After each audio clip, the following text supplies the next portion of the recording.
Welcome, everyone, to another fine episode of Malazan Podcast of the Fallen. I am your newbie host, Matt, here with my fantastic co-star, Nate. Oh, fantastic now. Hello. Yeah, you're still fantastic. Um, You're too fantastic. just as a side note, your video is now working. So Oh, good. I mean, no one else is seeing my face but you, so at least it won't be too bad for you to watch. it's true. Yeah. Um, yeah, I don't think there's any housekeeping or anything like that. So maybe we can just, Yeah, I mean, we're gonna try a little, I think we were talking about this, try a little yeah, different format in some aspects. Um, so those of you listening want to continue to provide some wonderful feedback, that'd be much appreciated. yeah, we've realized recently that we're kind of just, I'm summarizing the chapter and then we're just talking about it and summarizing it kind of again and giving our very, very, very quick thoughts on the Yeah, chapter and each scene. So we want to maybe we're gonna have to put dive our deeper. thinking caps on Yes. to actually think about what we're saying. So we will try to improve. And I feel like this week is a good way to do that because we dive into there's some dark and heavy stuff in these chapters and also some huge things that happen. So it'll be good. Yeah, this will be fun. There's nothing else. I think I can just dive into chapter 3 here. Sweet. Chapter 3. Felisin has offered her body to Beneth, the head slave, in exchange for favors for her companions, just as she did with the sailors on their ship. They walk through Skullcup, the mining town set in a pit, speaking to a guard about Duerker's writings on the way. Felisin gives Beneth the vision of a threesome with Bula to distract him from wanting her to move in with him. She thinks on the revenge that she wants from Tavor. She returns to the house she shares with Heberick and Bowden, and she snaps at Heberick when he seems ungrateful for what Felisin has done by moving him to the fields. She is drunk and has started taking Durhang, which is an opiate. Bowden comes in later, and he and Heborick talk, excluding her. Felisin tears up, reflecting on the hardships that she's been through. Duerker is sitting on the seawall, wishing for the return of the fleet. Colt moves up beside him and informs him that Heborick will receive his instructions. A ship of red blades docks in the harbor, and the soldiers inside prepare to attack the market, but are confronted by Wiccans and the Hissar Guard. As he and Colt walk to get wine, Colt tells Duerker that Coltane is working the Seventh to death, engaging in mock battles that largely involve rescuing and protecting refugees. Duerker says if they win their objectives, he'll make sure the Fist gives them a rest day. The next day, they win their engagement and earn it. Fiddler and Crocus speak in the garden courtyard of their inn. Fiddler and Kalam got into an argument over the Book of Drijna, and their paths will now separate. Crocus suspects that they brought Apsalar along on the chance that the god of assassin skills are still inside her somewhere. Fiddler tells Crocus that he doesn't have the right to cast judgment on him, nor does he have the right to speak in behalf of Apsalar. In the morning, Red Blades question the trains about to depart the city about Kalam. Fiddler, in his disguise as a Grawl, passes inspection. Fiddler is feeling more alone than he has in years with the departure of the assassin. He gives Crocus some advice about dealing with the death of his uncle. Mappo watches a Scarlpust attack a chimney with a broom, trying to get rid of spiders. He is slowly recovering from the diver's bite, which contains a poison that can lead to madness and death. Pust gives the Trull a very convoluted directions to where Icarium is. Once there, Mappo sees that Icarium is browsing novels in an ancient script he didn't know he'd recognize, one that reminds Mappo of a distant memory involving visitors to his tribe called the Nameless Ones. Icarium and Mappo set out to explore the temple, leaving Servant to his laundry. So there we are. Nothing happened. All right. Next It's a chapter. light, happy, fun Yeah, chapter. just rainbows and sunshine. That's all it was. Yeah. Um, First, we can dive into Felisin. Oh, geez. I was thinking about this. Poor Felisin. Yeah. Um, I that about sums it up, I think. Poor Felisin. Like literally, that's just like I like the stuff like shower thoughts, Yeah. like because like yesterday or a couple days ago, when you're like maybe we should change some things up. I was thinking, yeah, and so then like I'd read like up to chapter 4.5 maybe by this point. The thing that stuck out to me the most was Pellison and her story. I just remember like taking a shower Saturday or Sunday, and I was just like, man, that's brutal. Uh-huh. That is a terrible life to be living right now. I can say that I think about Felisin a lot. even when I'm not reading Malazan, because holy crap. Oh, I know.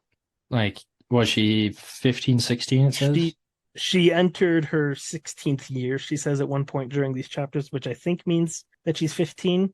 Because isn't that how people used to tell birthdays? Like about when you were turning 15, you were entering your 16th year because your first year was from 0 to 1. I want to say so. I want to say that's So right. she's either 15 or 16. Yeah, really young. Like, I mean, granted, 18, 19, still really young, but Yeah. no, just imagining her in this case. I mean, this teenager taken out of like a fairly comfortable lifestyle, and she was born into like luck have it, she was born into that form of nobility to then be ripped out of that and like thrown into basically prostitution as the only way to survive at this point. It's Yep. pretty crappy. And my sister is 16. So, Yeah, yeah. Um but yeah, she did what she could, and she yeah, provided for Heberick and Bowden, and Heberick doesn't seem too grateful. yeah. I think it's more I mean, this is how I've interpreted it as he's more like, I think grateful and understanding to a degree, but I think it's just more he's not happy by her situation. I want to say like Yeah. her decisions and that she has chosen that path as the way to survive. Yeah, I And so think I this. think, Oh, go ahead. oh, I was just gonna say, I think maybe he's not showing his gratitude or not as grateful just because he knows how he got it, like what's taken to get it.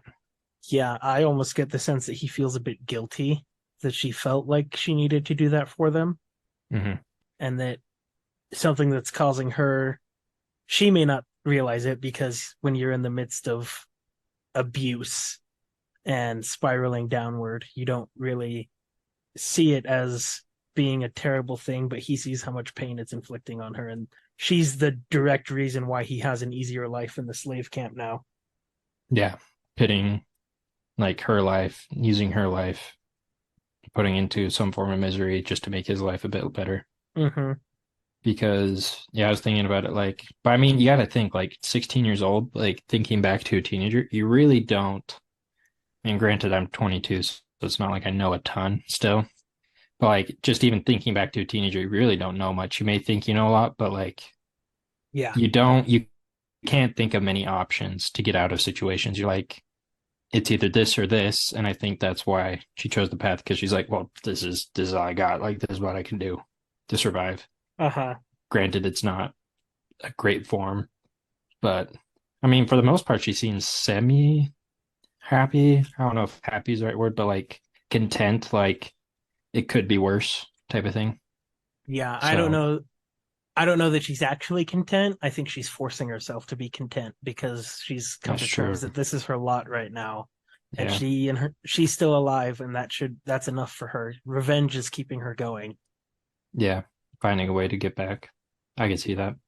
Where's that quote that I wanted? See, this is why I should make a note of where quotes are, because now I have to search for it.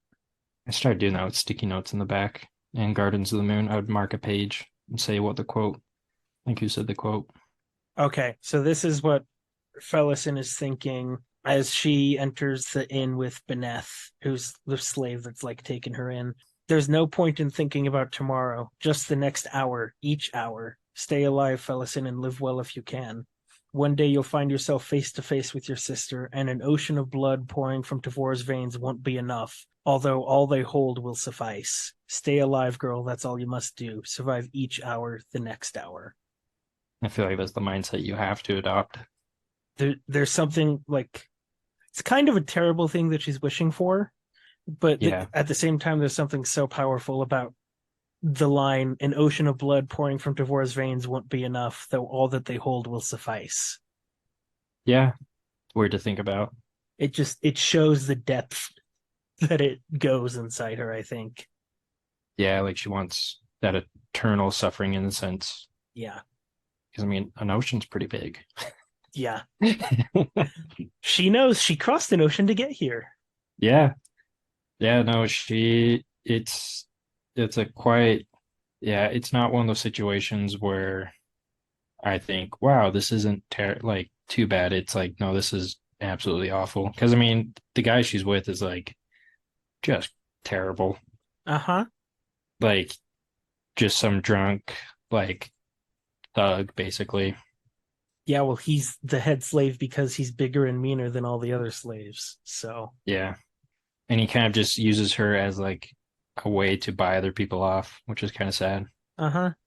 And so, I mean, you think like in the conversation a little bit on when she's talking with the historian, what's his name? Oh, Fenner's priest, Heboric. Haboric.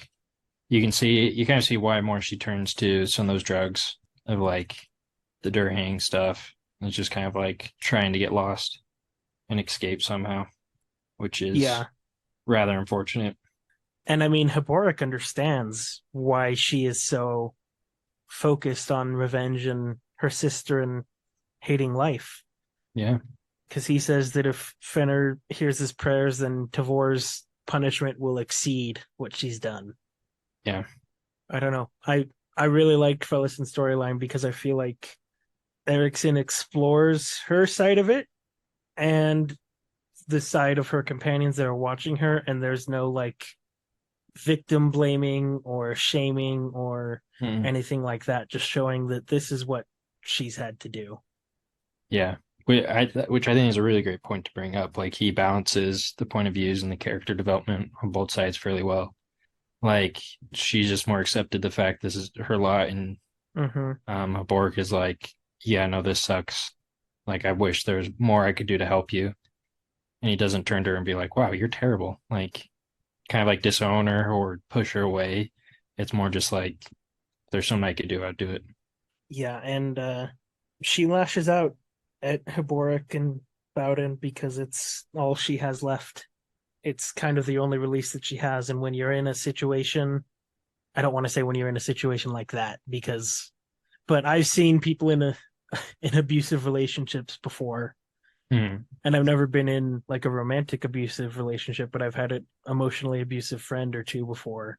And when you're Yeah, in that kind of relationship with someone, you can't see your way out, and the abuse becomes your new normal until you can't really see your way out of it.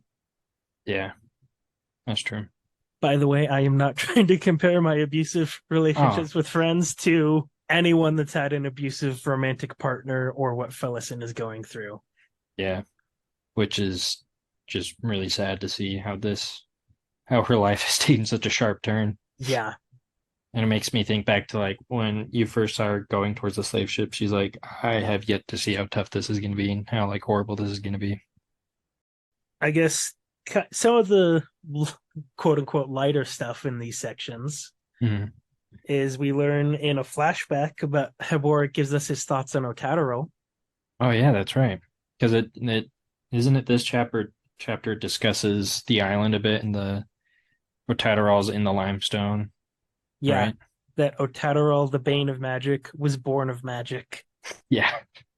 I thought that was pretty funny because I was like, huh, I wonder like I just wonder more of the creation of it because it sounded like it was a very powerful form of magic to because they talk about it like it's like veins, like magical veins in the limestone Yeah, or something.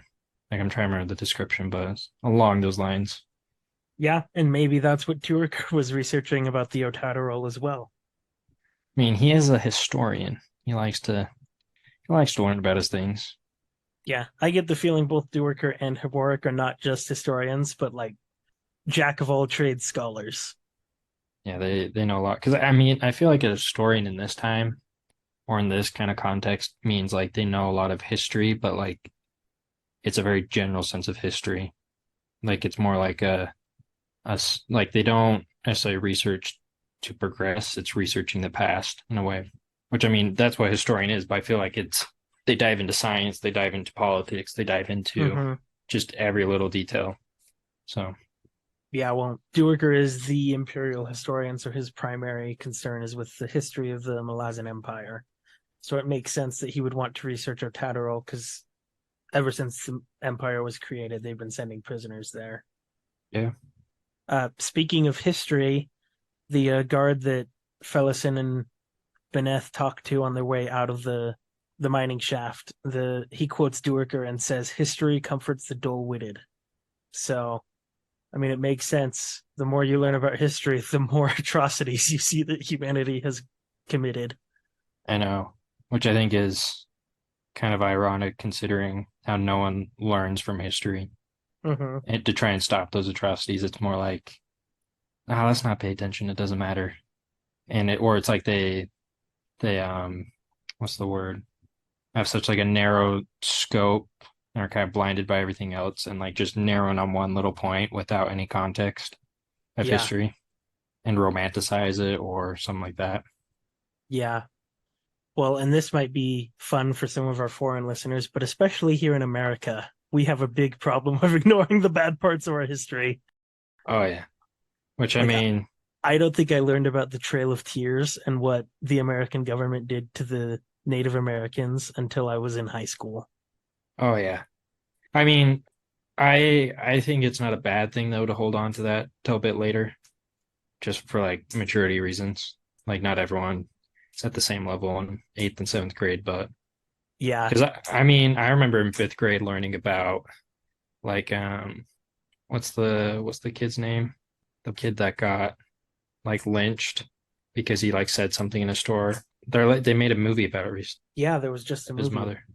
Emmett Till, is Emmett that it? Till. Yeah, I think I remember learning about him in fifth grade and just like because there was a book called um We Were There or something. It was like the stories of kids in like history and showed their view of things like during the Civil War, Revolutionary War, Civil Era, things like that. Or civil rights movement, I guess. And so I remember learning about, I guess, some darker stuff like that, but not necessarily like the Trail of Tears and the terrible things that have been committed. Yeah, it's still a big systematic problem, but Yeah. I think the biggest thing for me is just that nobody learns anything if we don't acknowledge it and Yeah, tell everyone that it happened, and then those that don't learn history are doomed to repeat themselves. So, exactly. um, Or anything. Not much else here that I can think of or remember. Anything else you have? I mean, we could talk forever, I feel like, about Felisin. Oh yeah, I've for seen sure. so many, like, and we will continue to talk more about Felisin during the book. So, I mean, she pops up a little bit later with some yeah, more atrocious things happening to her. yeah. But But I have nothing but empathy for her. She was put in an impossible situation and did what she could. yep, it's true. But moving on, we have Duerker and Culp on the seawall, some red blades dock in the Hissar harbor, and they're about to attack the market. This was like a more intense scene, but I thought it was pretty funny overall. Just because it's like you got these red blades coming out thinking they're all that, and then the Wiccans look at him like, no, let's fight. Like, bring it. We'll take you all on. Pretty much. And I think Culp even points it out at the end of the scene.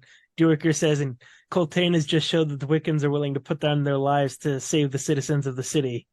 Or Culp says that, and Duerker says, I think the Wiccans just wanted to fight. Well, I let's hope know. the citizens see it the other way. I know. Like once again, it reminds me of totally blanking on the name. The Game of Thrones Oh, the Courser group, Dothraki. the Dothraki, and they're just like lust for battle and combat. There's such a parallel that I think is funny. Yeah, I think they're definitely not the same because there's some No, cultural differences and things, but it's a very strong, I guess, parallel you can make yeah, between them. which I think it just makes it more entertaining to read them. But Yeah. no, I thought it was funny because the Red Blades, one they mentioned because he's like, Cope, you could do something. He's like, I think they have Otadral armor or something, or they have links of it in it. Yeah, and one of the leaders does have Otadero links in his armor. I was like, dang, that's pretty smart. It's like Mithril. So then what does Culp do? The two leaders are brothers, so he antagonizes one brother, trying to get them to challenge the other to a duel. And then he says, and no matter who would win, that's one less sea troll brother in the world, and that's a good thing. So smart though, especially when like combative brothers like that. That would be so easy. I thought it was funny though that the Red Blades hopped off the ship and like immediately started looking like they're gonna start looting or something. Yeah, well, I mean, we saw the troop of this is in Hissar, but we saw the troop of Red Blades in Erlitan just slaughtering people in the square, so they're obviously very eager to just go ahead and start killing. Yeah, which is unfortunate. Shows the kind of people they are. Yeah, when being zealous for a cause takes you way too far. Exactly. And it gets even more complicated when you remember that all of the Red Blades are Seven Cities natives that have just turned to the Empire. I know. I was thinking that I was reading. I was like, wait, isn't this the group like from this place? Like, wouldn't they want to like Yep. be a little more protective? But I guess not. They're the militia group that has completely switched loyalties to the Empire. How unfortunate. So yeah, I mean, Yeah, you get those in every civil it's true. war. I don't know if this necessarily qualifies as a civil war, since it's the citizens that feel they've been oppressed versus the Empire. Yeah. I mean, yeah, I don't know what qualifies as a civil war, but they're more or less cooperating together to a Yeah, certain extent, I feel like. I, So, I mean, like we don't think of the American Revolution as a civil war, even though there were absolutely Americans that fought on the side of the British Empire. yeah. I mean, if you think about it as well as British people fighting British people. So, technically, yes, I think on technicality, but granted, I'm no historian and know We are all the no technical historians. terms. We are 20 something dudes, Yep, just sharing our thoughts on this wonderful book. which is not an excuse for ignorance, but we are ignorant in some things. Oh yeah, I mean we're just super smart in every other way, but But history, nah. nah, we don't know anything about it. I can do Einstein level calculus, but Oh, history, I'm exactly. dumb. Yeah, theoretical physics in my sleep. I'm basically smarter than Iron Man. I have discovered that there's real vibranium. I made a suit out of it. Uh, Yeah, that's how I get to work every day now. I was going to say you should wear that to work. Yeah, I'll wear it next time I come in. That would be an attraction to get patients. Oh yeah, that comes here a new suit and for your One of drugs. our technicians is a genius and made an Iron Man suit. Want to be cured of anything? Come to us. None of this has been approved by the FDA, by the way. So Other than that, the other aspect of this scene is that Coltane is working the Seventh Army half to death. that's right. Or he's teaching them how to rescue and protect refugees. I wonder why.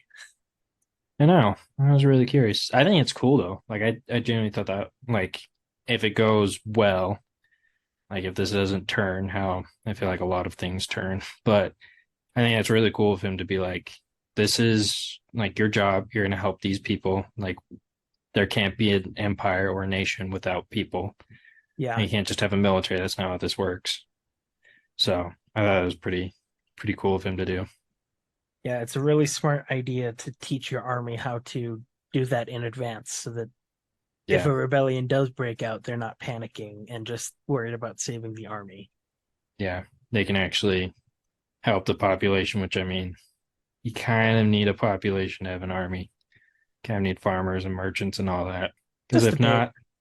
not, it's not really how a functioning army is going to work. Because it's like, what are you fighting for, anyways? Your own pride. Isn't that just like a no? That's not a mercenary group. They fight for money. I don't even know what that is at that point. Emotional mercenaries. Yeah, there you go. Fighting for their emotions, their pride. Yeah, but Duiker says that, hey, if you guys win your objectives, I will make sure that Coltane gives you guys a rest day. And then the next day they win. Yeah, I thought it was interesting though that they I think I mentioned it somewhere. I don't know if it's necessarily like legitimate combat, but like they're talking about injuries, like broken bones and stuff, or like Yeah, so things. And it's they had like the mages that just come in and heal them up.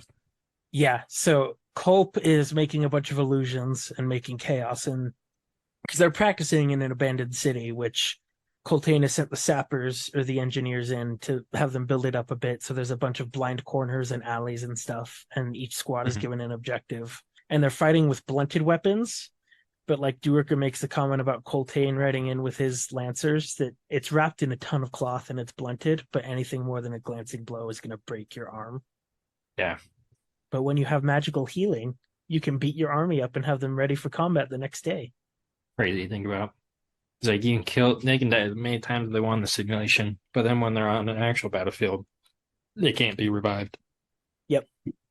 Also, I love the humor between Duerker and Bolt because Coltane calls Bolt uncle, Yeah, and Duerker says he called you uncle. Yeah, he did. Are you? Am I what? He's like, I don't get the Wiccan sarcasm yet, or sense of humor. Yeah, I love Bolt. He's just such a cranky old man, but yet has this dry humor. Oh, it's great. Let's see. Anything else about those scenes? Let's try to get more, but not these scenes. Okay, perfect. And then we can just launch into Fiddler and the gang. Fiddler and Crocus have a bit of an argument in the courtyard inn. Of course they do. Freaking Crocus. I feel like Crocus is somewhat justified in this situation, wondering what the hell is going on. No, he shouldn't know. He's a teenager. A newlywed at that. He shouldn't know anything. Well, not actually newlywed, but No, I know. Yeah. No, I think he's totally justified in this case because he's like, Where's he going? Don't worry about it." What do you mean? Don't worry about it. It's like, well, I just want to know what's going on.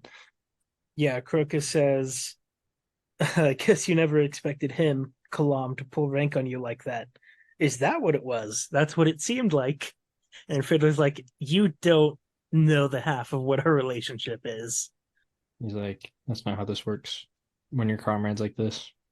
I mean, and then Crocus says, and if Kalam doesn't make it, you go after Lucine yourself, a glorified ditch digger and long in the tooth at that. You hardly inspire confidence, Fiddler. Fiddler's like, don't push me. A few years pilfering purses on Drujistan streets doesn't qualify you to cast judgment on me. Yeah. I th- Crocus is just way in over his head, I feel like sometimes. He's like the young little brother that's trying to insult you but can't. Yeah, kind You know of. what I mean? Yeah. Which is yeah, because I mean, I think it's interesting though that he talks about like the book and the Shaikh. Yeah. He lets him in on that. Yeah, that Kalam really does have torn loyalties here between his homeland and the Empire. And he's still loyal to the Empire, it seems, just not to Lasine. Yeah, which is curious. Do you know much about this Grawl people? Because that's who they're impersonating as. So I was a bit curious on. No, so basically what we get about the Grawl people is what we get in these chapters from Fiddler impersonating them. Okay. Basically, they just have a stereotype of being mean spirited, insulting people, loving to challenge. Okay. They love bets and competition. So, Gotcha. That makes a lot more sense then. Because I knew he was like, he kept challenging people and like insulting them and stuff like that. But I was kind of confused. I was like, is this just some local group then that has that? yeah, they're just a local tribe. Gotcha. Another tribe of, I think, horse warriors. So it sounds like because he has a pretty aggressive horse Yeah. that's willing to fight, which is kind of Uh cool. huh. I feel like you never see that. Horses are always like that side part in every story where it's like, oh, a horse. I think the most interesting horse I've seen in fantasy was so far was in Lord of the Rings, Bill, Sam's horse Oh, from Bree. I don't know. Gandalf's horse that's literally the lord of all horses is pretty cool too. Shadowfax, but there wasn't. It was just a steed. There wasn't much character there. I mean, you got Bill, survives abusive owner. He travels all the way back. He travels with the ponies. Yeah. I mean, I will say the Wheel of Time community is obsessed with a horse called Bella, and Mm. I think Bella is incredibly overrated. Most of it is just a meme. People Ah, hail Bella, and I'm like, it's a horse. yeah. I granted. Oh, geez, it's not even that late. I'm yawning way too much. No, granted. Actually, one of the cool horses is in Stormlight. That's another one. Do you remember Nope. the like the big horses that they ride? The Rishadiums, I think they're called. No. I that shows you how much I remember about Stormlight Archive. I was That's gonna just say, that I remember the big events, like the huge, massive events, and not much else. yeah. No, I just remember them because they were rather interesting. Like it fit the story, like it was a necessary thing. But I still stand Okay. by Bill. He was a cool horse. But so it's cool to see like another horse in in this story that's like not just some ride, like it has Yeah. some character building to it. Granted, it's a few sentences, but still. adds more to the world, which I think is cool. Yep. In the morning, we get Fiddler and gang. They're about to leave. Fiddler passes inspection from a red blade by insulting him, just acting like a girl. I think it's so funny. Just gets by just by on insulting people. Yeah. Speaking of the horse, Fiddler tells his horse, "Show me some manners, you ugly bastard, or you'll live to forget it. Or to regret it, not to forget it." Man, better show some manners. I also really like the advice that Fiddler gives Crocus about Mammoth and dealing with his death. Because Crocus says that he kind of felt like Mammoth was with him when Moby was there, because Moby in the morning is gone and they don't know where he is. And That's the so, little bat thing, yeah, right? that's the Bokarol, the same creature that's in Iskarl temple. That's right. They're like a bat monkey or something. That's how Yeah, I without figured it. tails Okay. and with like human-like faces. Oh, weird. I didn't know how to Um, human like faces. well, it doesn't say that they're exactly human-like, but like eerily human-like. You're approaching it. Gotcha. But Hmm. Fiddler says, "Was your uncle a good man before the tyrant took him?" And Crocus nods, and Fiddler says, "Then he's with you still." Yeah. That was good advice to remember the good parts of him. Because I mean, Fiddler was like, not Fiddler.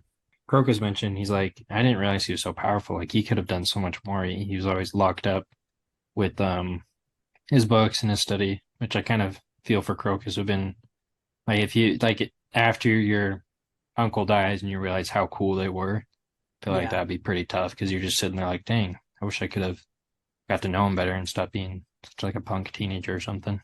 Yeah, but as kind of a counter to that, Fiddler says, "You should realize an uncle who took care of you and loved you is more important than his being a high priest."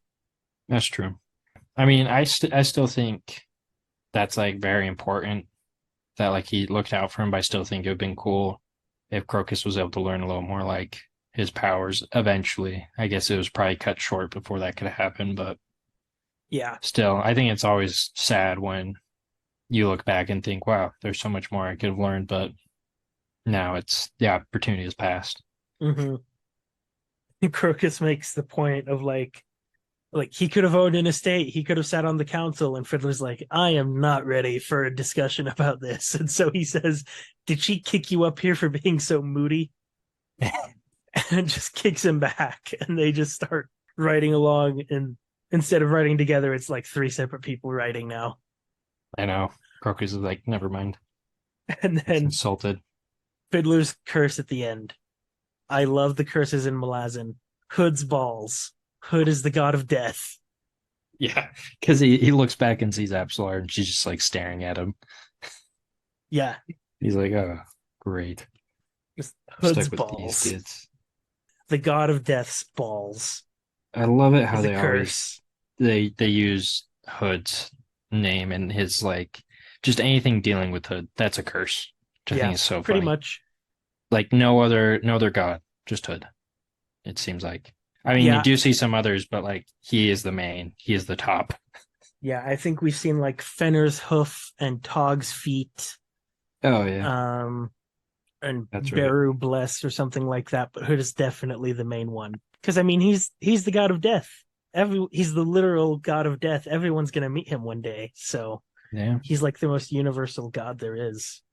Which now that talking about it makes me wonder more of his like his backstory, I guess. Like how long he's been around. Because we see like I guess revealed a little later on, but like not all the gods have been here type of thing. Yep. Like they've been brought up, created, so it makes me wonder if Hood's the god of death, he must be one of the longest standing gods. But it makes me wonder his creation, his backstory a little more. Yeah. I'll just raffo all of that. I assume so, but like I was just thinking like, huh, I Oh yeah, for wonder sure. I wonder what, because it's just like you get these different levels. Like from Animander Rake, he talks about like, oh yeah, I knew him, or it's like, yeah, no, we're not from this world or something, or we came Uh-huh. from a different war, and like just the sheer length of time and like the first beings and stuff. And then you've got Kroll, who's an elder god, which implies that he's older than lots of the other gods. Yeah, Yeah, there's a lot more to learn about all of that. yeah, And then we get Mappo and Ikariam in Iskaropust's temple. that was a funny scene. What do you think of Iskaropust? now that you've gotten more than one scene with him. Such a quirky oddball. He's so shady as well. So shady. That's how I see Yeah. him. Like he's obviously hiding something. The High Priest of Shadow is shady. He's more shadowy, I guess, but no, because and then he just like rambles on like weirdly. Oh I was yeah. thinking that. Like he just has like these weird tangents. I was like, this is what is this? And at one point, Mappo describes like he has to shake himself out of it because his rambles like put him into almost a trance. Which is just so weird. But then that was funny. He's like trying to clear out the chimney with like some stumpy broom or something. Yeah. Like, what are you doing? Because it sounds like this temple's been abandoned for a hot minute. And so Yep. he just shows up and is like, all right, time to clean the place. Yeah. This is the new Temple of Shadow. Yeah. But Well, and Mappo says, "Have you resided here long, High Priest?" No idea. Irrelevant. like you can't get a straight answer out of him as well. The nuns left but a handful of books, tomes devoted to pleasuring themselves.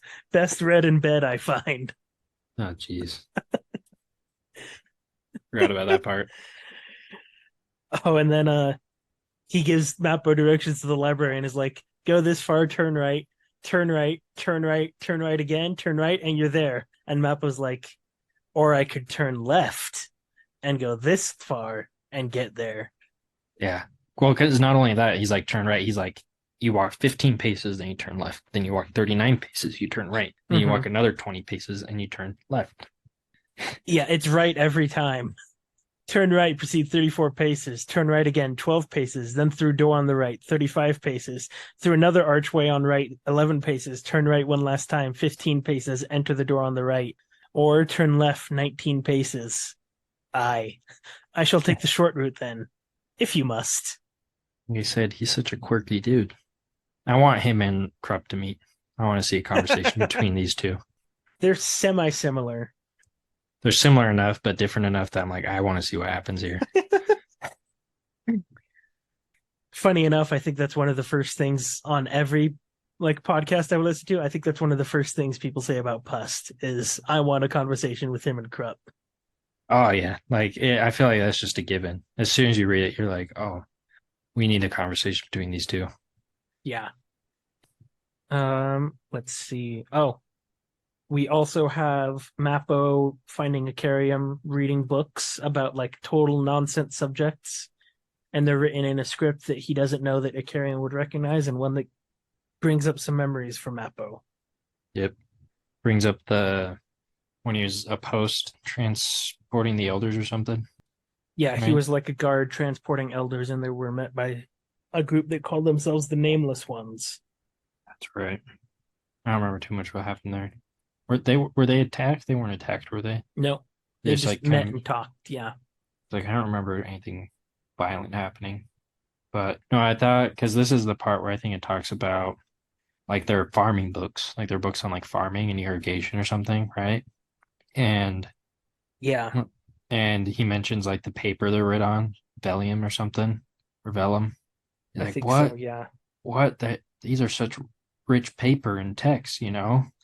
yeah, like trivial books. Like, Yeah, to be written like this. And he's like, this must have been a really advanced civilization. And Mappo's like, or they could have been really dumb and just focused on learning too much. on And the that's how they minutia. fell. Yeah, I was like, that's an interesting point of view on both ends. yeah, arguing over scenes, arguing over seeds in the wind while barbarians batter down the gates. Indolence takes many forms, but it comes to every civilization that has outlived its will. And I feel like he and Icarium can speak with some authority on that since they've been around for a few thousand years. Yeah, just a few. But yeah, no, I thought the argument was interesting though, on both ends. Because it makes me think like could have been like rich and powerful and they just like just to gloat, wrote on stuff like that, just to be like, hey, we can do this. Yeah. Or was it they truly valued, I guess, books and trying to preserve stuff that much or something, which is kind of fun to think about. Yep. And Mappo and Icarium leave to explore the temple, and we see that one of Servant's arms is different from the other. Oh yeah, you got the big muscly one and the weird looking one, Yeah, the like pink one. like the raw pink or something. Mm-hmm. Yeah. He's like, is he making soup? Nope. No, Soup's over there. that's laundry. Food's over there. Yeah. I was like, So that sounds like Mappo something. sees his sweat dripping into the cauldron, and he's like, "I think I'll pass on the soup." That's the laundry. Yeah. No, that was it reminded me of washing clothes by hand. I was like, it sounds miserable.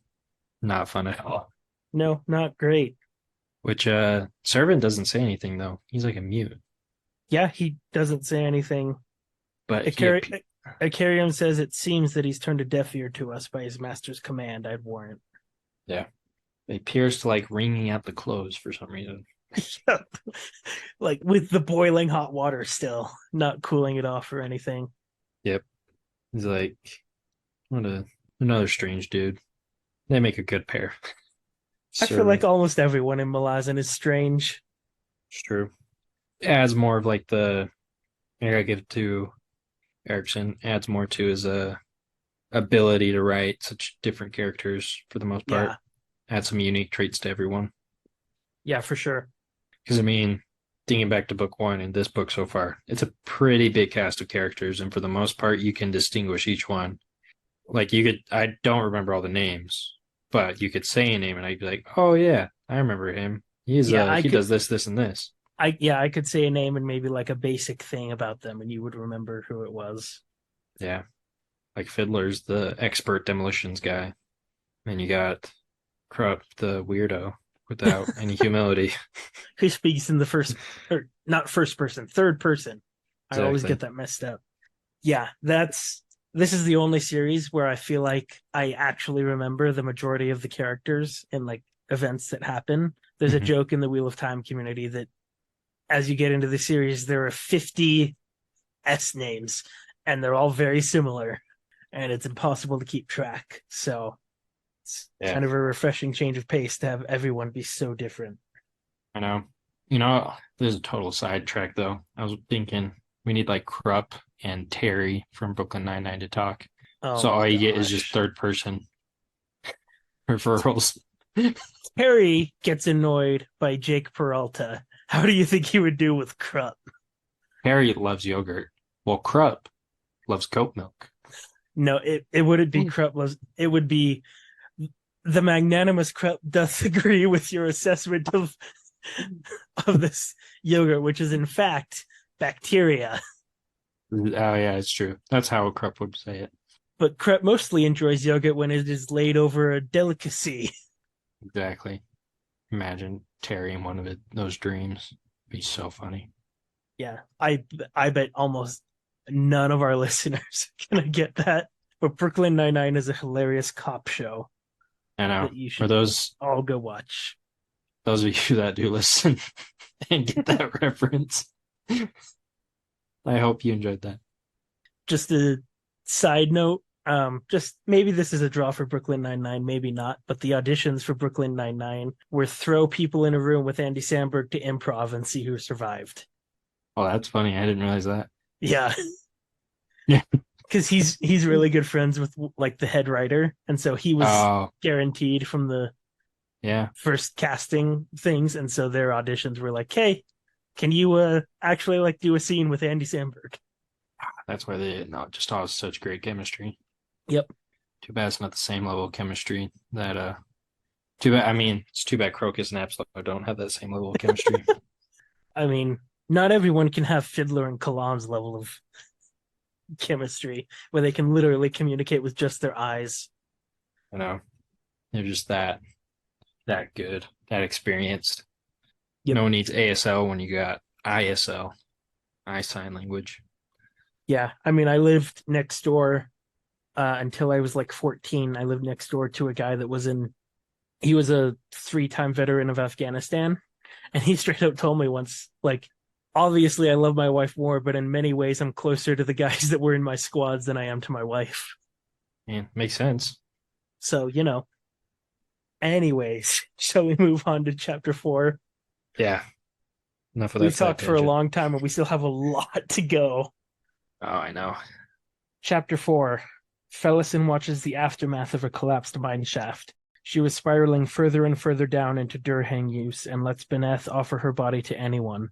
The same guard that spoke with her and Beneth earlier approaches, telling her to find the rest of the Duiker's quote, but she just offers him her body. Beneth takes her to see Captain Sawark about and offer her as a favor to gain information about Bowden's arrest. When the captain hears when Felisin arrive, his face pales. Bowden drags Felisin into an alley after the meeting and confronts her about it, beating her after she tells him a fake story. She wakes up in her own bed with Heberick tending to her. Bowden escaped jail, killed some guards, and set some buildings on fire before hiding in the pit somewhere. Felisin says that she wants to go back to Beneth. Kalam is caught in the middle of a sandstorm and takes refuge at a Malazan keep. The sergeant is suspicious of him until Kalam takes him to one side and shows him his old Clawmaster pendant. 2 more travelers arrive, having been stung by the chigger fleas that Kalam avoided earlier. A merchant's wife attempts a reading of the Deck of Dragons, but Kalam exposes her when she lays Obelisk, which is an inactive card in 7 cities. She flings the cards at Kalam in a rage, and they fall into a pattern. The Assassin of Shadow surrounded by death, and Kalam knows that the assassin is him. After Kalam leaves, the 2 Red Blades kill everyone in the keep before following him. Mappo and Akarium find a chamber with tree trunk pillars and images carved into the floor that are defaced by claw marks. The place feels similar to, yet different from Kurald Gulain. They realize that the gate at the end of the Path of Hands is here, and they leave to ask Pust about it. He spits out some nonsense, including the story of his staring contest with the Brokerall, before charging them to find his broom. Duiker, along with Bolt and Culp, attends a ritual with Stormo Enath. They are drawn into another warren and swarmed by divers and soul taken. Duiker is assaulted by fire ants and Bolt by wasps. Culp punches Stormo to get them out of there.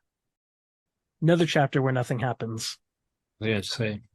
All right, next. Will we continue to make that joke about every chapter? Maybe. Yeah, they're just all so boring. Hey, we get more Felisin. Oh, geez. Poor Felisin. She is just spiraling down and down and down. Oh, yeah. It's like she's given up hope at this point. Yeah, that same guard approaches her, tells her that she should remember the rest of Duiker's... Excuse me. The guard tells her that she should remember the rest of Duiker's quote, and she just says, hey, ask Beneth for me. Yeah. Like, just doesn't even pay attention to the conversation, it seems like. Yeah. Because I remember reading it, and I was like, what? There's a disconnect here. Yeah. She is very, even in the meeting later with Beneth taking her to the captain, Yeah. she hears Bowden's name and she has to struggle to pull her mind out of its haze. She is far gone in some aspects. Yeah. Which is really sad. Because, I mean, it's like, man, I'm trying to figure out how to describe this. Because she's just at the point where it's like, she just feels the only way to appease or get out of anything is just to like offer herself up. Yeah. It's like, no, this is what you want. This is what you really want. Yeah. I mean, to be fair to her, it kind of has been her only way. Yeah. So far. So I understand. It's just so sad to see. Because I mean, then we see her meeting with Bennett and the captain, Mhm. which, I mean, this is a total side note, but I mentioned this earlier. This is one of those scenes that I really liked. Like a descriptive scene, and that was of the captain. Like it really, for me, like it was one of those scenes where I took an extra second to think about and like build the visual image in my mind. Such a fun scene to read, like the descriptions of the captain, like his beard, his hair, his chair, the book that he was writing in. Yeah. Like it just set it up so well. Yeah. How his hair is all slicked back with oil, and yeah, it just sets him up as this like petty, proud dude without ever saying it. Yeah, and like he has like the soft spoken voice that kind of like it's one of those voices that's not like a passive. It's like it has that weight and that power behind it, even though it's soft spoken. And he's not a very big dude by the sound of it. Like he's a skinnier build is what I think it described him as, which I thought was interesting. And I don't think this is a perfect comparison, but a character that just sprung to mind for me that also has that like quieter voice, but still a lot of presence and people listen is Snape from Harry Potter. Yeah, that's a good one. Where it's like, he's in charge, just his presence. Yeah. And I mean, Snape is hardly ever in charge, but yeah, like in his classroom, he is. In his classroom, he is. In his classroom, he's the ultimate bully to make up for the bullying that he received. Oh, poor Snape. Anyways, this isn't a Harry Potter podcast, No. Um, but but when the captain hears what shipment Felisin came in with, he pales, and you get the feeling, oh, he knows who she is. yeah, which is a rather unfortunate turn for her once some Yep. dots start to be connected. And it's also pretty clear that this is a pretty common arrangement of Beneth offering girls to the captain in exchange for things. Because right Yeah, after his face pales and Beneth can tell he doesn't want her, he immediately offers two girls from the next shipment. yeah. Or it was the previous shipment, right? Oh, yeah, the one that just came in. Yeah, because he's like, no, she's young, and he's like, if you think 18's young, then you're getting old. Oh, my God. Which I was like, Ugh. that's terrible. That's awful. And he's like, no, no, no, no. She's like 15, 16. And it's like, Yeah. ugh, it's gross. Yeah. It's rare that one single line makes me want to punch a character in the face, but that one did it. Yeah. I was like, whoa, yeesh. If you really think about it, 18 is like still stupidly young in the grand scheme of things. Yeah. But like part of me starts to wonder then, like, but though, like in this kind of era of like hygiene and time, the lifespan of some of these people, so I could kind of see where they're like 18's a bit older, when probably your average lifespan's like 50, Well, maybe. I would actually think maybe the average lifespan is a bit longer. One, just because you've got so many mages and people that live That's true. forever, and also magical healing is as Yeah. long as because lots of people have to pay for it, but as long as you have money, like healing is available readily. Yeah. But still like It's just because oh god. and then it's also terrible just to think like Bennett is like, no, I'll give you two. Yeah. It's like, ugh, Yeah, it's not good. yeah. Um, so Bowden takes her into an alley, and what I will say is Fellison on the quick draw comes up with an incredible lie. Oh yeah, such a good lie. And like just has enough details to get by to build the lie. And then Heberick is quick later and confirms her story with Beneth. Yeah. I was like, that's good. That was a good story. Mm-hmm. That explains why she came in with Heboric. That explains why she doesn't know a lot about like Malaz City or Uta because she was just from this tiny city on the other city on Malaz Island, Yep. and she was just in Uta for a bit before being shipped off. She did a good job there, Yeah. but Just he still beats her. oh yeah. And it's not like a black eye or something. It's like legitimately Yeah. beats her, Mm. which is rather unfortunate. Yep. And she says that in the middle, she sees like his motivation in his face change from being angry about the story to just taking things out on her that aren't even Yeah. her fault. Like just pent up like rage and aggression, Yep. which is like not to say like I guess playing a little bit of devil's advocate in some cases, but like I wonder where Bennett's at this point in his life. You know what I mean? Like he has control, but he doesn't. And so it's like I wonder how that makes him feel. Like he has control, but he really can't control anything because he's still a slave on some mining island. Yeah. I mean, So I can maybe understand that. I don't think that anything that's happened to Beneth gives him an excuse for what he's done no, to no, no, no. Fellison. That I mean, I'm not exactly saying that. Like it's still really terrible. That's what he's doing. Like he shouldn't be Yeah. beating her up. Like to let that rage out, I guess, or that pent up emotional whatever. But it does make me wonder a bit more. Like it's Yeah, like kind of a bleak. what's happened to this guy?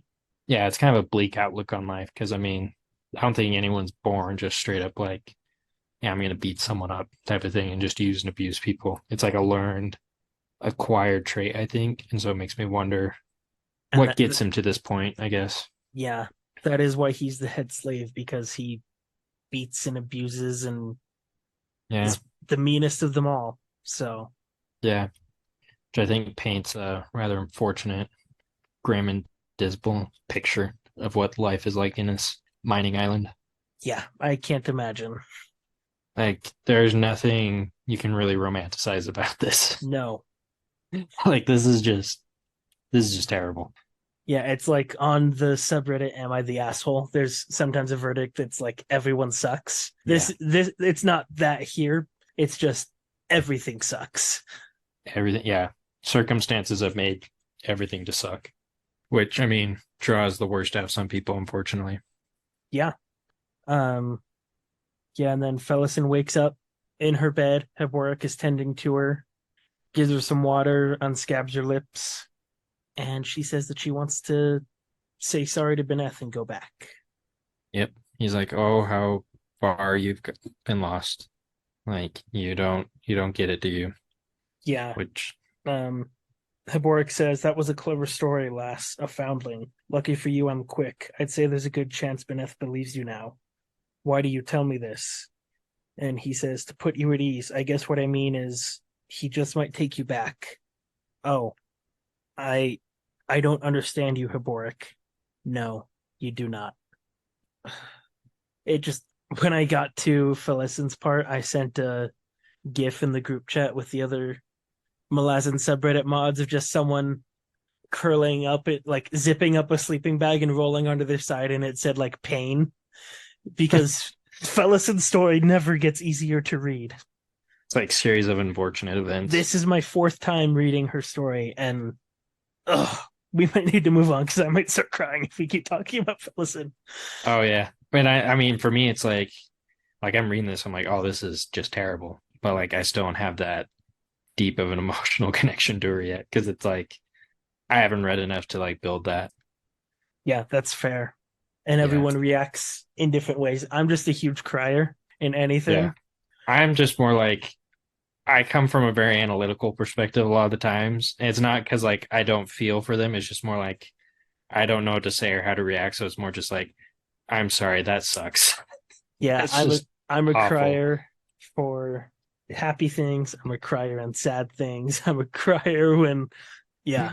Like I've teared up multiple times watching Brooklyn Nine-Nine when like super happy moments happen. Oh yeah. So, you know, that's just my Yeah. response. But I don't judge anyone that doesn't have strong emotional reactions like me. I realize I'm a bit of an outlier and that Yeah. I cry at It, everything, it's perfectly normal, I think, to have that spectrum. but I don't cry as much for real life stuff. And I think what I've realized is I cry in fiction for fictional things because I don't cry in real life. I don't know. I'm no psychologist.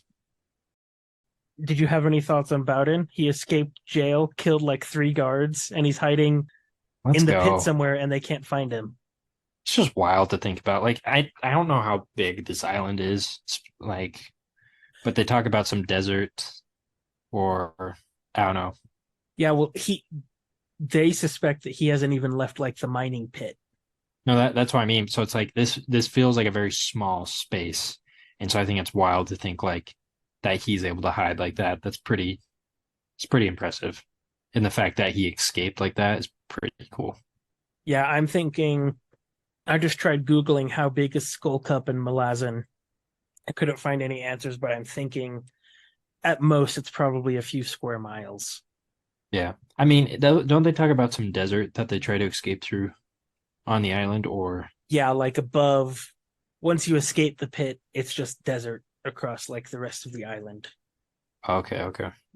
So it's So big enough to they're have a kind of desert. out in the middle of nowhere.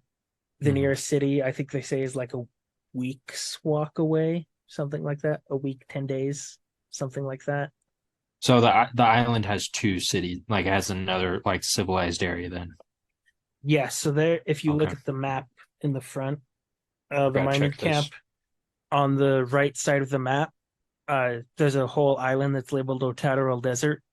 If you're looking at the one that shows all of seven cities, Mhm. Where are we looking at? The bottom left, the uh, top.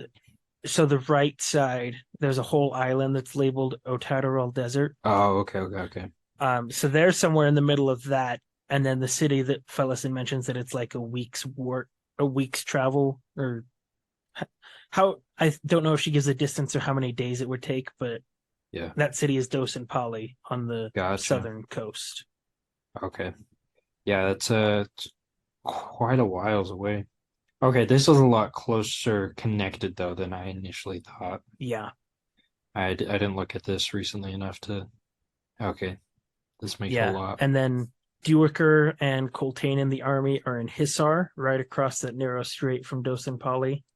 And then Fiddler and Kalam and them all just left Erlatan, which is closer to the center. Okay, interesting. Okay, So kind of all over the place. yeah, still a really cool map. I love the little sea creature in the bottom. Let's see. Anything else about those Felisin sections? Nah, just that we're gonna see more crap happen to her. Yep. So I remember getting to chapter 3 last week. I was going back a little bit, just Mm-hmm. reading Felison's opening, and I was like, oh dear. Oh yeah. The first paragraph makes it very clear that things are not going Uh great. oh yeah, I was like, this is unfortunate. Yeah. Yeah. Um, so then if we want to move on, next we've got Kalam. He gets caught up in a sandstorm and takes refuge at a Malazan keep to get out of it. Shows his old Clawmaster pendant to the sergeant to escape suspicion, which is kind of badass. Oh yeah. He's just like, this is my credentials. He's like, don't tell anyone, but this is just how this works. He's like, Yeah. you got it. You got it. What are we supposed to do? He's like, don't worry about it. I got my own thing to worry about.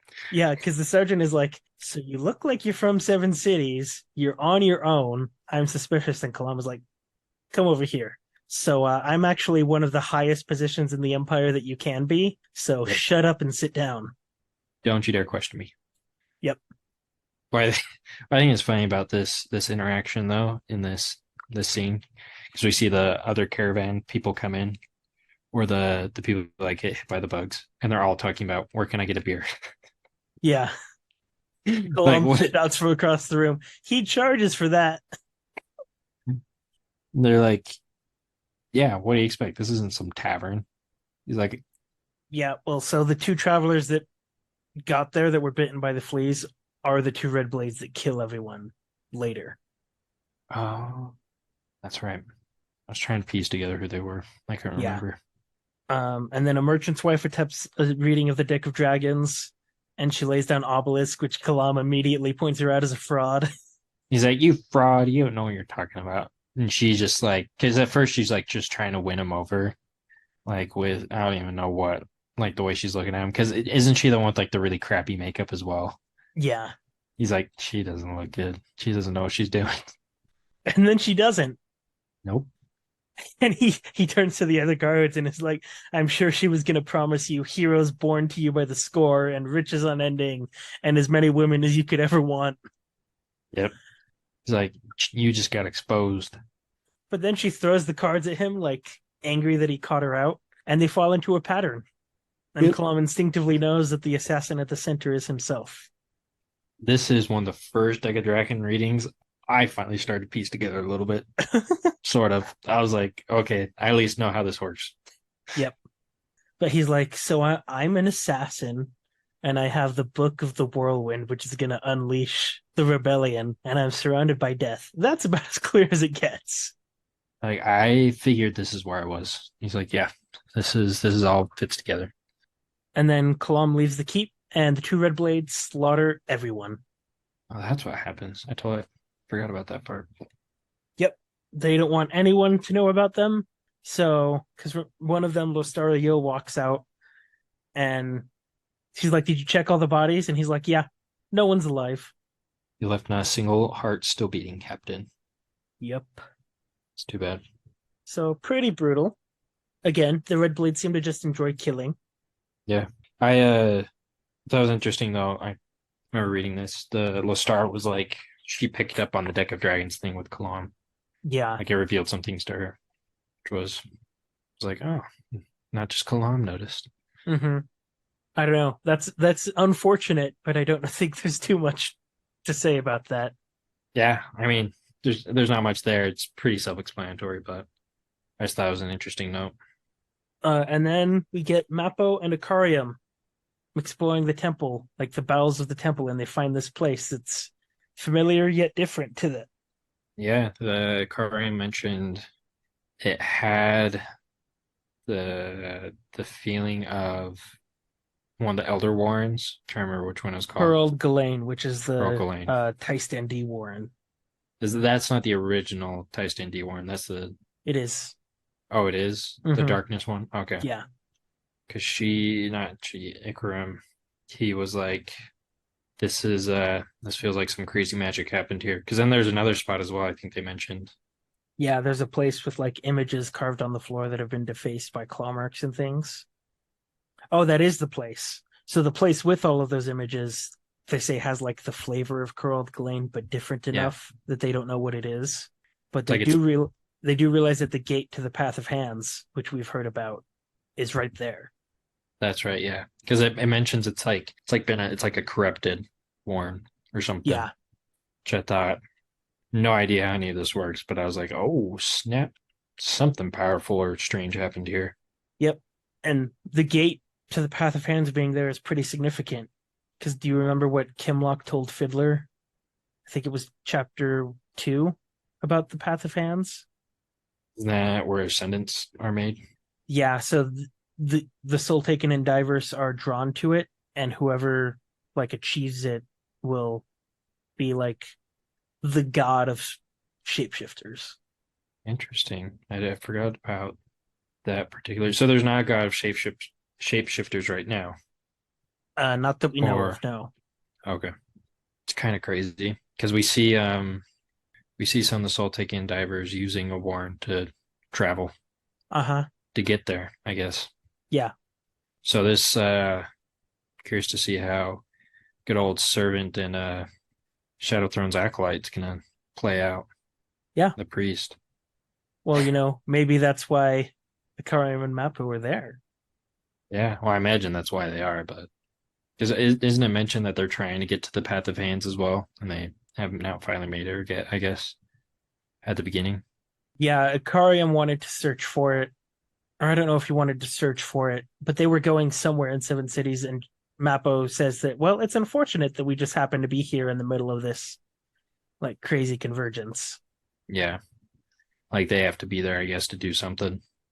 But Ikariam just kind of takes any chance that he get to try to find answers to his life. Just so weird. It's too bad.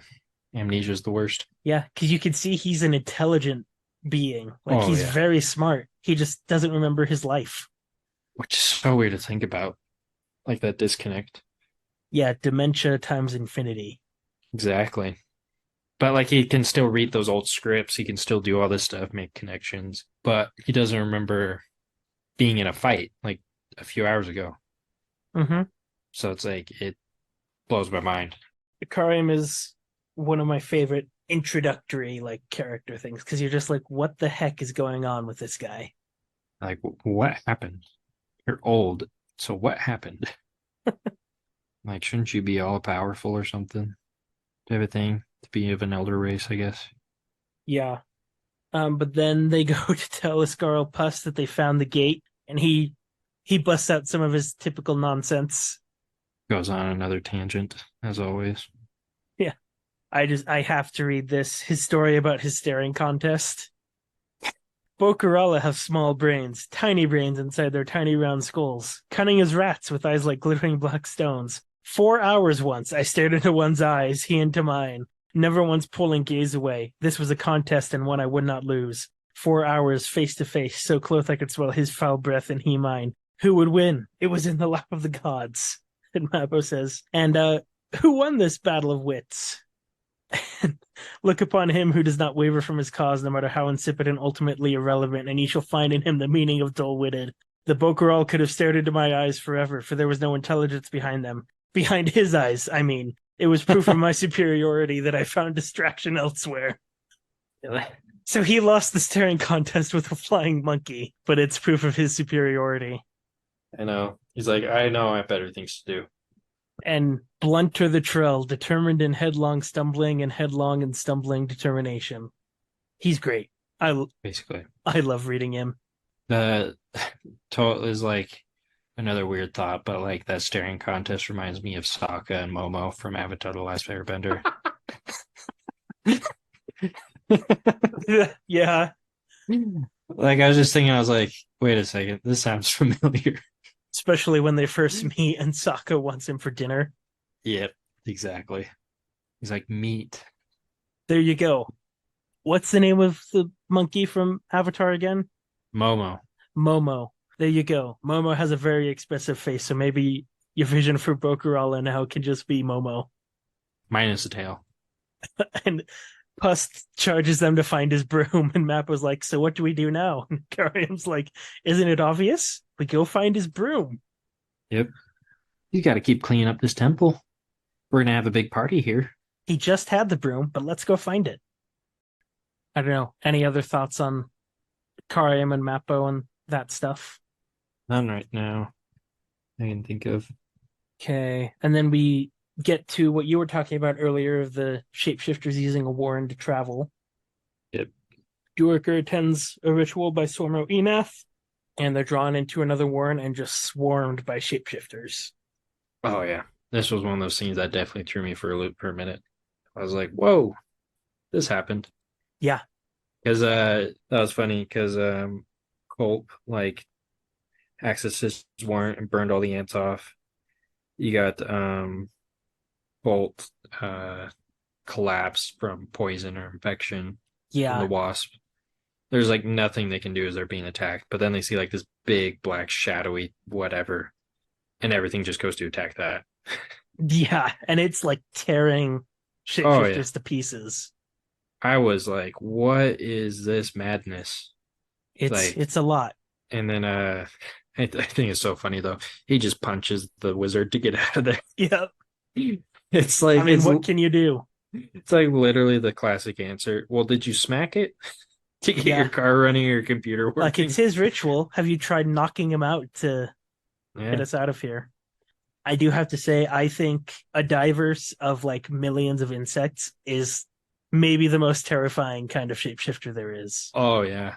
Yeah, no, we were talking about this on Friday for a minute, like spiders and stuff. Now they're just terrible. I've had Yeah. some terrible experiences with swarms of spiders, and I'm like, oh, that's just like a nightmare waiting to happen. So you empathize with the Scarl wanting to kill every spider he sees. Oh yeah, no, I totally empathize with that. I hate spiders.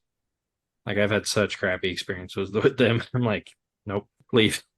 But I mean, it just adds more questions. I think this scene of like, what is this all for? Because he just accesses this warren thinking no one's going to be there. Yeah, it's basically like a major highway Yeah. for these shapeshifters, which I thought was like I guess it explains some things because I mean they're magical beings. Well, like they're not always going to be present in the physical realm. I think.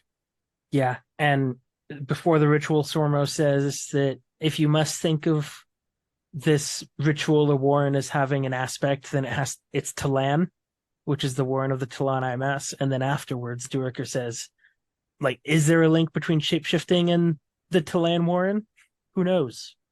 His thought though is like the Talon aren't using it right now, so they're thinking it's abandoned.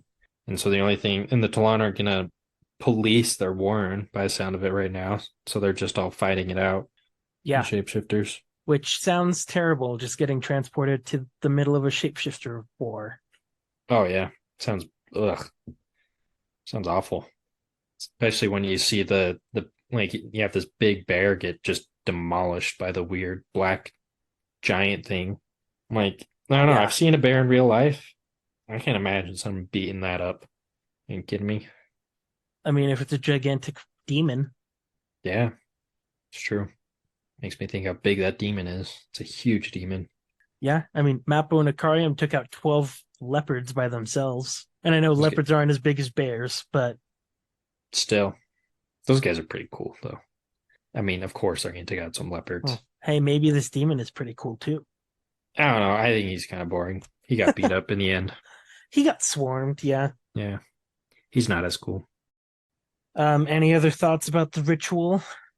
No, I just thought it's interesting how necessary it is in this series to have specifics for rituals. Like it talks about how he's laying out the sand and stuff and doing certain things to start it.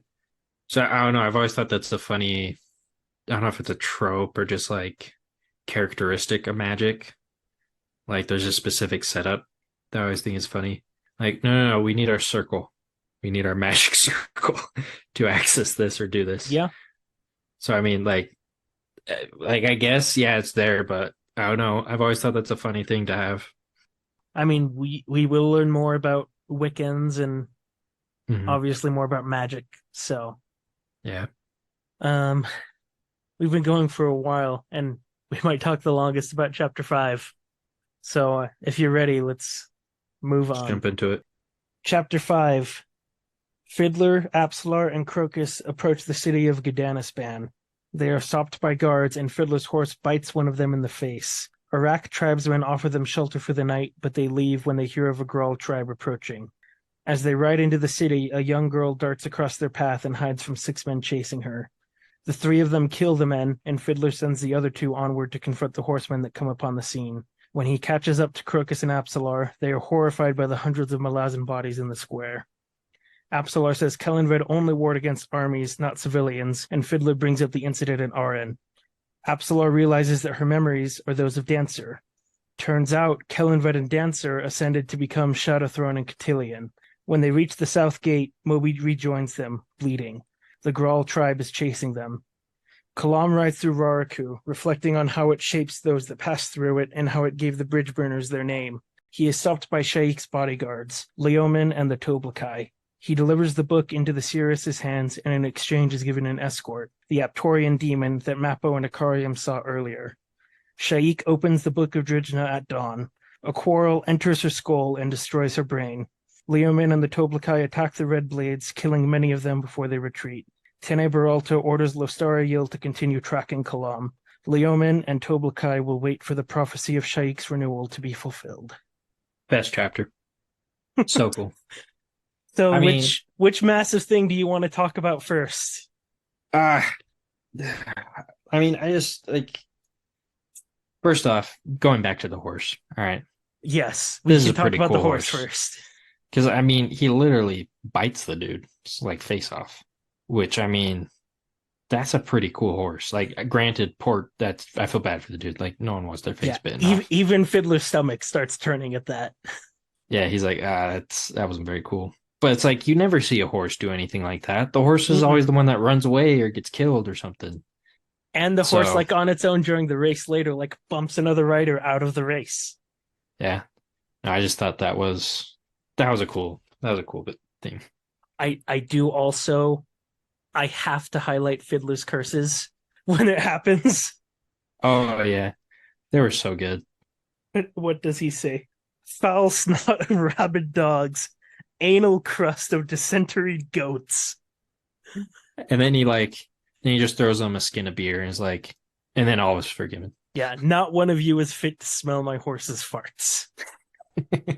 That sounds like such a third grade insult, but it's delivered so seriously as he's acting in his role and everyone buys it. Oh yeah. It's like that. I mean, it does paint a really good picture. It's like, wow, you are below that. Like, that's pretty low. And the stomach turning action does not stop there because they Nope. ride into the city and they Yeesh. see some rapists going after a girl, and I love that it says Fiddler casually leans down and sticks his knife in the guy's head. Like they did not have to stop, and Fiddler is still like, Oh yeah, no. we're killing these bastards. Yeah. No, part of me was like, it'd be cool to see them get beat up and killed. Just because you're not allowed to Well, rape a little kid. and then he goes and looks at the 2 that Apsalar did, and she like cut off their dicks, and he's like, Oh yeah. "There's the girl I know."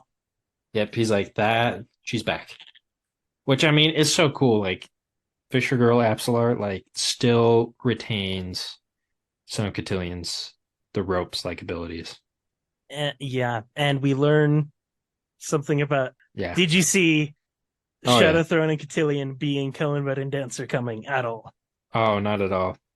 Like I don't. I imagine if I were to reread some things, I'd be like, oh, I have a couple of those from Gardens of the Moon to read you, but okay, yeah. No, yeah. I mean, going back a little bit, all those guys getting killed was pretty sweet, and even Crocus got in on it.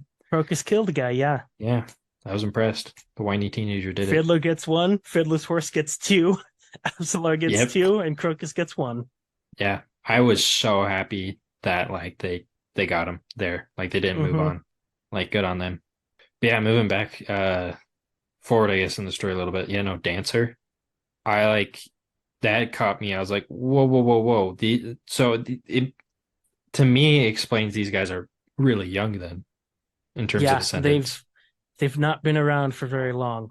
But it confused me a little bit because I was like, I thought these guys knew the hounds forever or something. I That's don't like think the way it that's made it ever sounded. stated. Yeah. Well, we do see it. We do see them from Apsalar's perspective and Piran's perspective, who don't know anything about them. I guess that's true.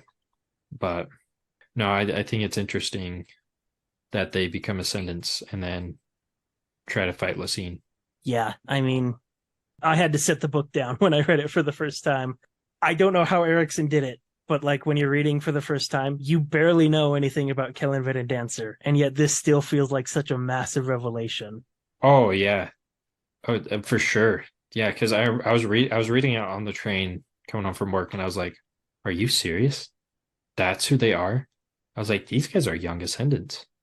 Yeah, Like, and like it makes me wonder a little more. Like, this is the god of shadows, the god of like, and then the assassins. Like, it just makes me like have. There's just so many more questions, of course, but I'm like, no wonder. I feel like Kalam and some of them feel a closer connection to these guys, even if they don't know. I don't think, yeah, but it's like there's like a sense of like knowing or something. I don't know, but yeah. Um, that so I imagine then like this is I guess probably theory, but like Shadow Throne and the Rope were leaders of this cult, I guess, and then became ascendants through this cult. Yeah, I'll And like, raffle that because there are some things later that might give you some more clarification on yeah, the stuff. So because I mean, it makes sense though. Like, if you think about it, like they became ascendants without anyone knowing. Shadows like hidden in the darkness. I don't know. yeah, There's a lot of connections there. That I'm like, oh, this makes sense. but here's a kicker for you. Dancer became cotillion. Cotillion is a type of formal dance that people used to do at balls all the time back in the day.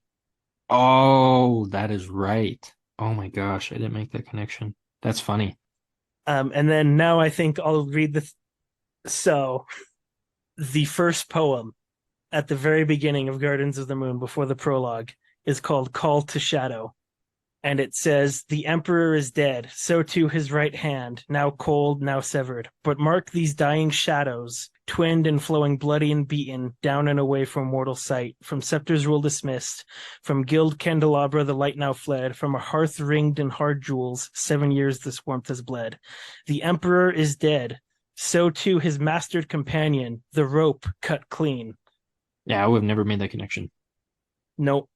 Funny enough, the reason this scene exists in Deadhouse Gates is because Erickson thought he made it explicit in Gardens of the Moon, and then no one caught on.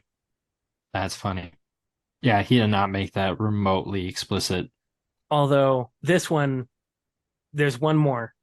This Okay, is about as spelled out as you can get, and I intentionally did not mention this when we were talking about this scene because I wanted Chapter 5 to have the impact. gotcha. Yeah.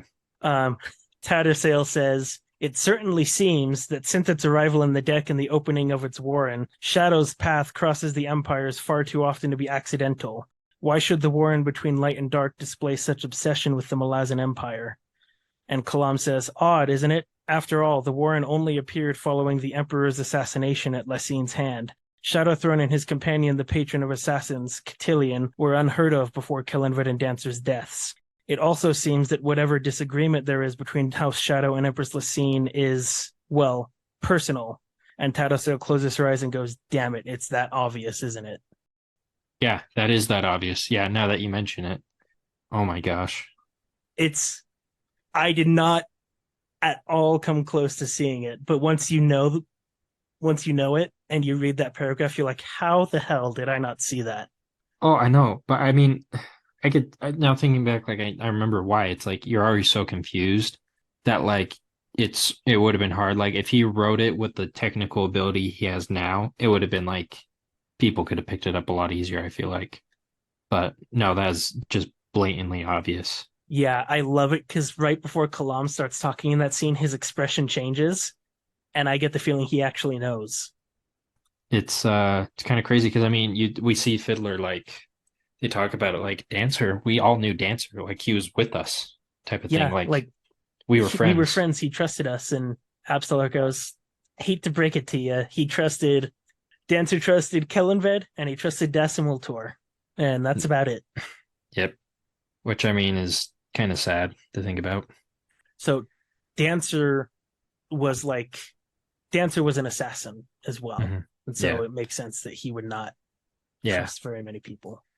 No, I get that, but it's like to be Fiddler and be like one of our comrades in a sense, like even though the trust may have not been there, is like now an ascendant and was with us, possessing someone for the past however many years, Yeah. and is which makes which makes Animander Rake's uh quarrel with them just so funny to me now, thinking back. Because it's like he is older than both of them Oh yeah. combined and like beats him up and is like, you leave. Like, you're not supposed to be messing with this. And they're like, Uh huh. okay, fine, fine, we'll leave.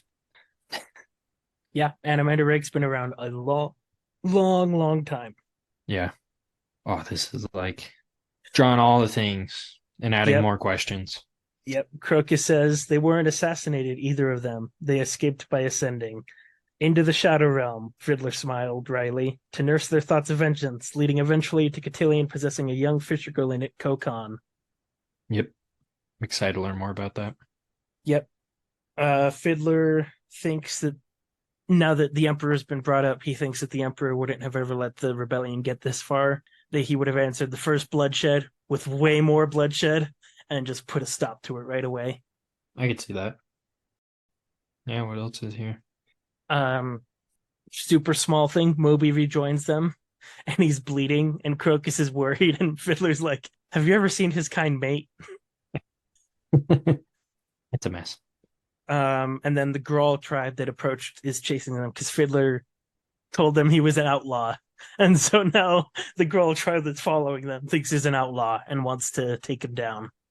I think it's so funny how he manages to navigate that. But I mean, as well, we saw it was kind of fun to see Absolar like get all fired up Oh yeah, with the one group. I'm totally blanking on their name, the Iraq. the Iraq. Like it's just funny to see her get so fired up and defensive and like just start shouting and ranting and acting like a total naive bride or something, Yeah, which was just so funny.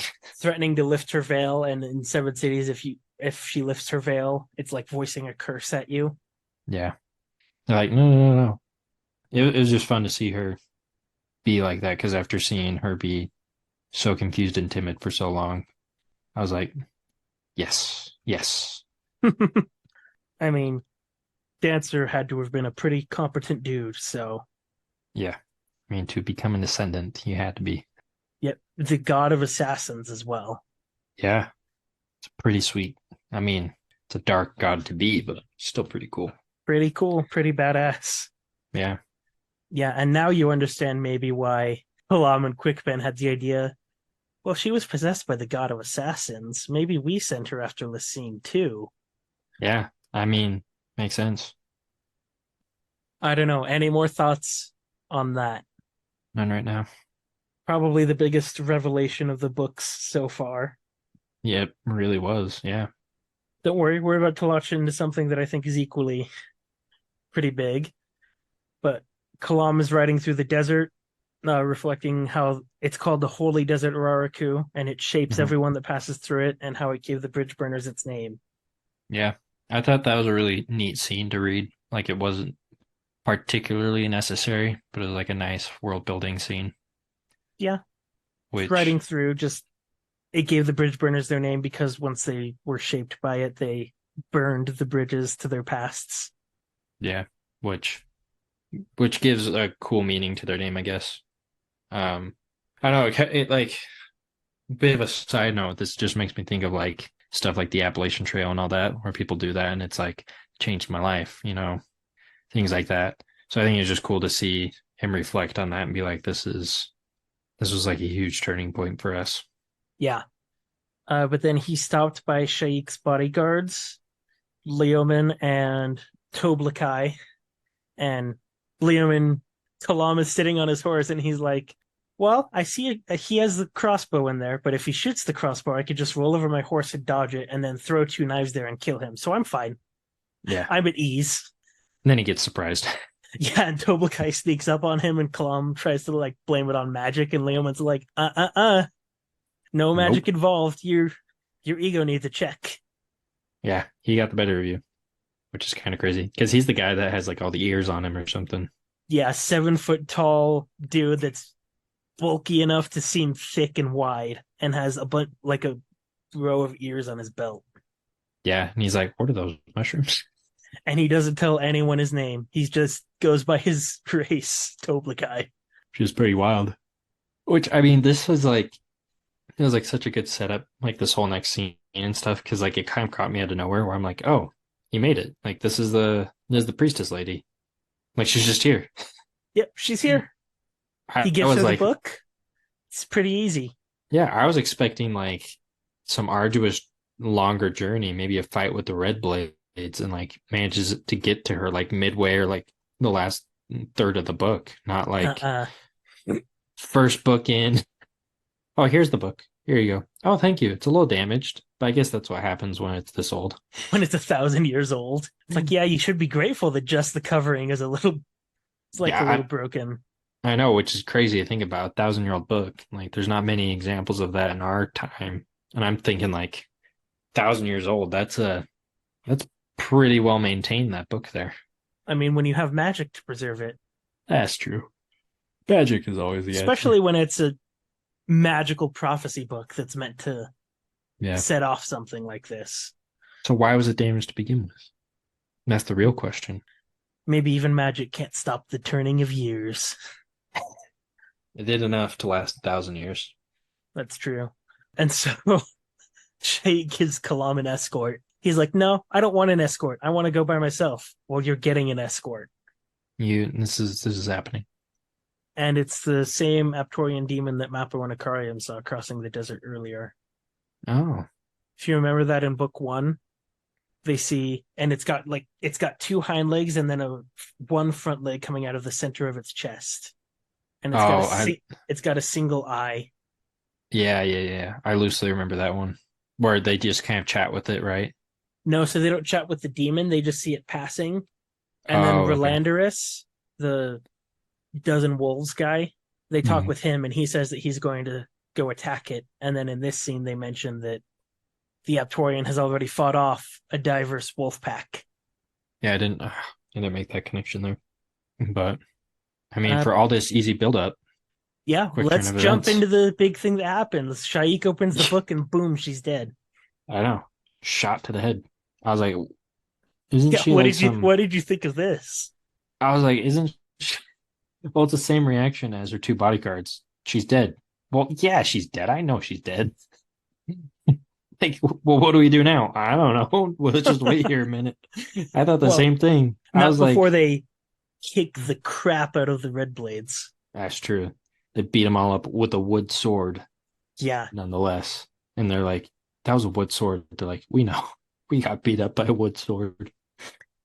yeah. But I mean, I was like kind of stunned. I was like, this prophesied lady is just killed like that. Like that's it. That's That's it. I was She like, gone.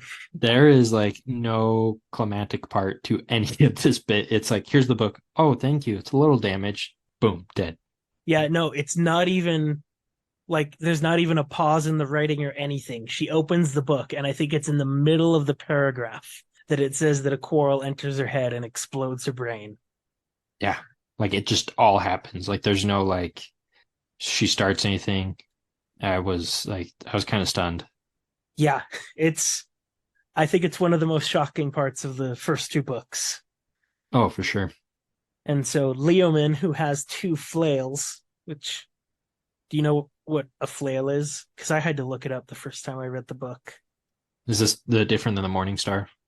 I think it is pretty much a morning star. It's like you've got a handle and then a chain going to like a spiked ball on the end. But smaller, I imagine. Yeah. Okay. Yeah. So again, dual wielding two of those. totally impractical in real life, Oh yeah, but I love it. it's so fun. And I just love how eventually the Red Guard is like, "Why are we fighting? We accomplished our mission. Let's get out of here. Yeah, their commander Beralta is like, retreat.